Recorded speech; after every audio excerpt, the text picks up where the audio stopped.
comprendre Ethereum et la programmation blockchain. Donc là, ça va être une partie un peu compliquée. On commence à rentrer dans le vif du sujet, donc accrochez-vous. Même si vous ne comprenez pas tout parfaitement, c'est pas grave. On apprendra aussi en codant. Le but est quand même d'essayer de comprendre le maximum d'informations possibles pour que vous puissiez travailler de façon optimale lorsqu'on va réaliser nos smart contracts. Donc Solidity, ce qu'il faut savoir, c'est que Solidity, c'est le langage de programmation principal pour le développement de contrats intelligents sur Ethereum. Mais son utilisation ne se limite pas à Ethereum. En réalité, Solidity peut être utilisé pour développer des applications décentralisées, donc dApps, sur d'autres blockchains et sur des solutions Layer 2, à condition qu'ils prennent en charge les contrats intelligents compatibles avec l'EVM. Je vous expliquerai plus tard. Un certain nombre de blockchains, autres qu'Ethereum, comme Binance Smart Chain, Polygon, Avalanche ou encore Phantom, ont développé l'EVM comme environnement d'exécution pour les contrats intelligents. Cela signifie qu'elles sont capables de lire et d'exécuter des contrats intelligents écrits en Solidity.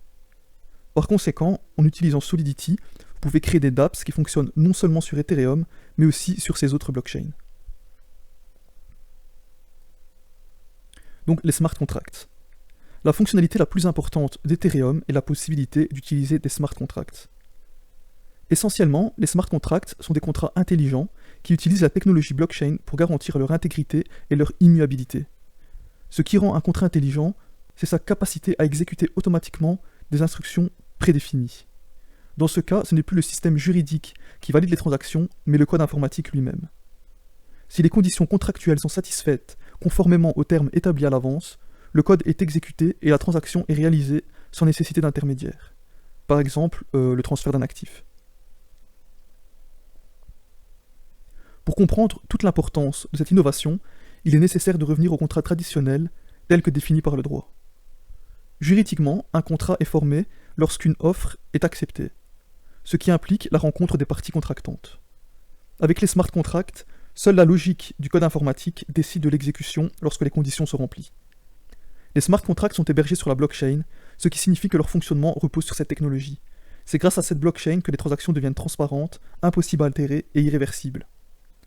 Donc par exemple, en se rendant sur Etherscan et en entrant une adresse, on peut voir toutes les transactions qui ont été réalisées avec cette adresse, de la première à la dernière.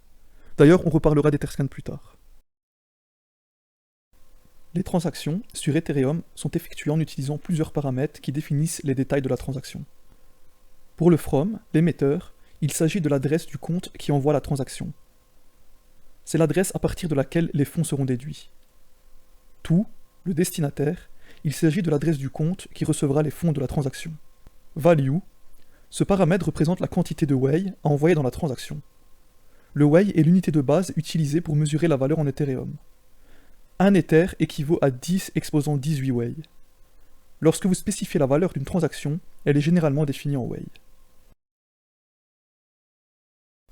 Donc, comme vous pouvez le voir sur le site ethconverter.com, on voit qu'ici un Ether est égal à 10 exposant 9 Gwei et à 10 exposant 18 Wei. Donc ce sera très important à savoir quand on va créer les smart contracts. Donc on va parler aussi du gas price et du gas limit. Le gaz représente l'unité de mesure de la consommation de ressources dans le réseau Ethereum. Chaque opération effectuée dans une transaction consomme une certaine quantité de gaz. Plus une transaction effectue d'opérations complexes, plus elle consommera de gaz. Si vous avez déjà effectué des transactions en crypto-monnaie, vous avez sûrement dû remarquer qu'il y a des frais à payer. Donc c'est ce qu'on appelle le gaz. Le gas price s'agit du prix que vous êtes prêt à payer en Gwei pour chaque unité de gaz utilisée dans la transaction. Les validateurs d'Ethereum choisissent les transactions à inclure dans un bloc en fonction du gas price proposé. Un gas price plus élevé augmente les chances que la transaction soit traitée rapidement. Le gaz limit, c'est le montant maximum d'unités de gaz que l'émetteur est prêt à utiliser pour cette transaction. Les transactions complexes, comme l'interaction avec les contrats intelligents, nécessitent plus de gaz que les transactions simples de transfert d'Ether.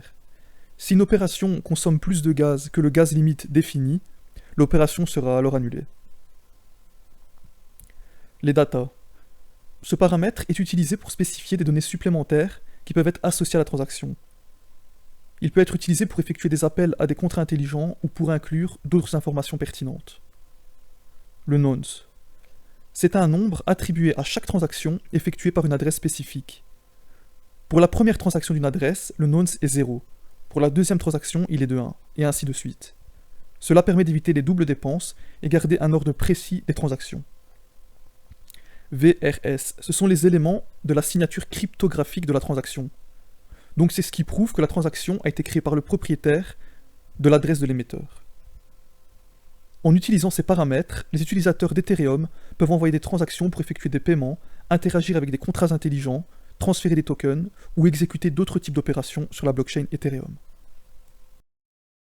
Les signatures sur Ethereum sont un élément clé de son fonctionnement et sont utilisées à plusieurs niveaux pour assurer l'authenticité et l'intégrité des transactions et des contrats intelligents.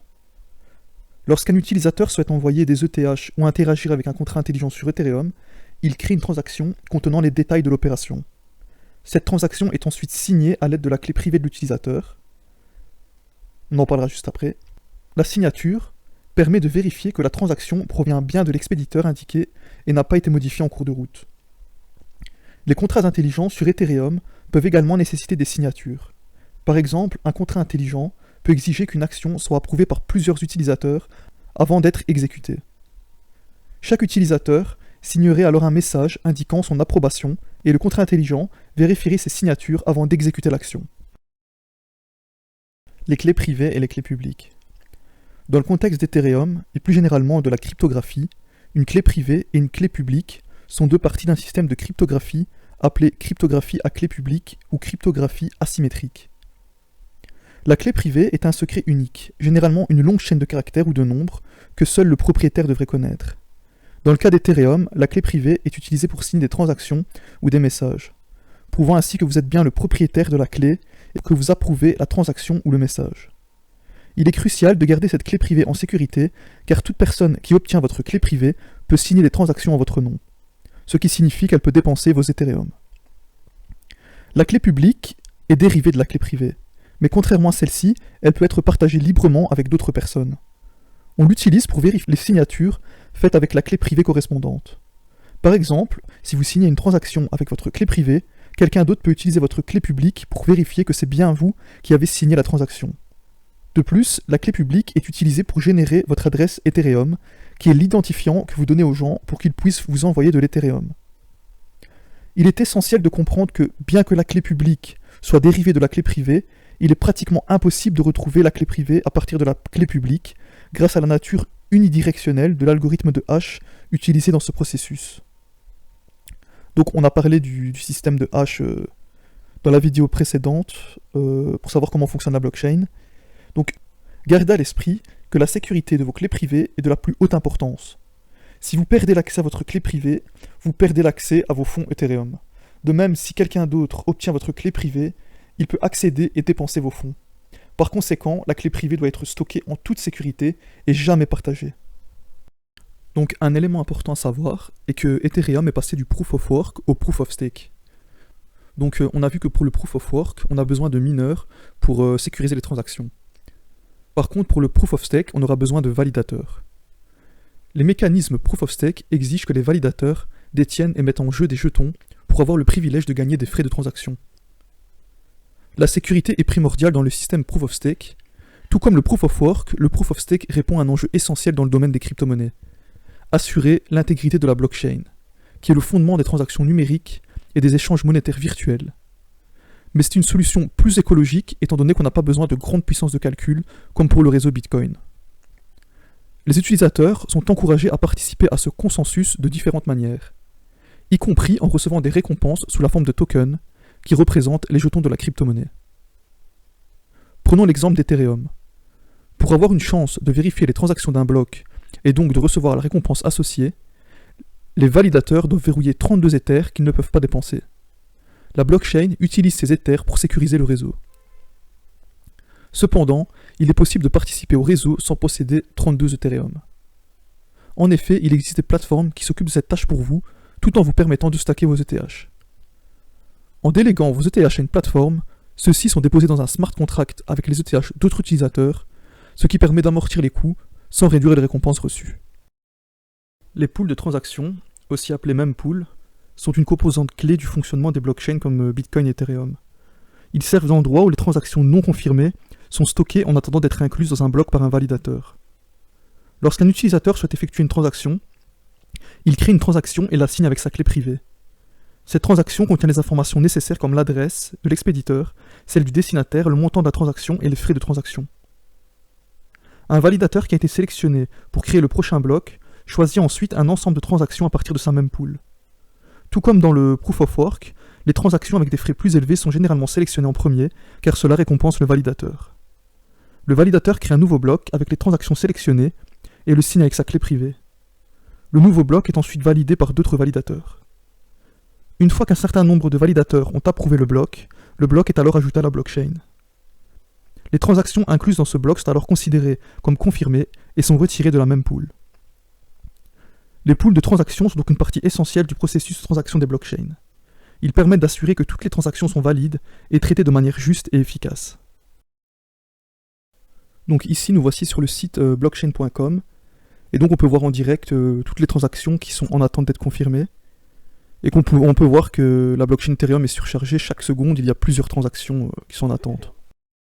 Sur Ethereum, comme c'est le cas avec la plupart des blockchains, les blocs sont liés les uns aux autres dans une structure de données appelée une chaîne de blocs, blockchain. Chaque bloc dans la chaîne contient un certain nombre de transactions et un lien vers le bloc précédent. Ce lien est réalisé par l'inclusion d'un hachage cryptographique du bloc précédent dans le bloc suivant. Cela crée une chaîne continue de blocs où chaque bloc confirme l'intégrité du bloc précédent. Donc comme on l'a vu dans la vidéo précédente, quand je vous expliquais le fonctionnement de la blockchain. Le hachage du bloc précédent. Lorsqu'un bloc est validé, il inclut le hachage du bloc précédent. Donc on sait qu'un hachage est une fonction cryptographique qui prend une entrée, dans ce cas le bloc précédent, et produit une sortie d'une longueur fixe. Cette sortie unique, pour chaque entrée différente, si vous modifiez même un petit détail dans l'entrée, l'output du hachage sera complètement différent.